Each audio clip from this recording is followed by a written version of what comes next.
মিয়াক যিমানে গালি নাপাৰক মিয়াৰ এনাৰ্জি আৰু বাঢ়ি গৈ থাকিব।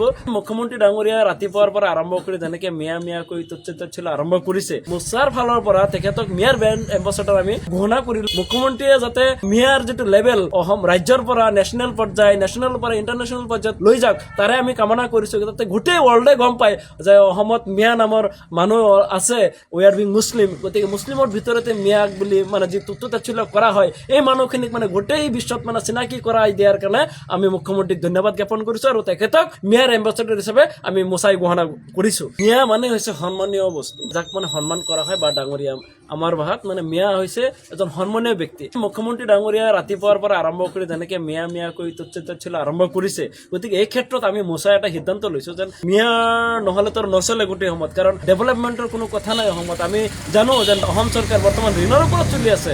গতিকে তেখেতে 26ৰ নিৰ্বাচনী বৈতৰণি পাৰ কৰাৰ কাৰণে মিয়াক একমাত্ৰ অস্ত্ৰ হিচাপে লৈ তেখেতে ৰাজনীতি কৰা পৰিলক্ষিত হৈছে। গতিকে তেখেতৰ গাদী ৰক্ষাৰ স্বাৰ্থত মুখ্যমন্ত্ৰীৰ যি পদ বহাল ৰখাৰ কাৰণে আজি মিয়া মিয়া কৈ এক পক্ষক সন্তুষ্ট কৰি তেখেতে নিজৰ গাদী ৰক্ষাৰ স্বাৰ্থত এই কামখিনি কৰি আছে বুলি আমি ভাবো, স্পষ্ট হৈ পৰিছে। গতিকে মিয়াক যিমানে গালি নাপাৰক মিয়াৰ এনাৰ্জি আৰু বাঢ়ি গৈ থাকিব।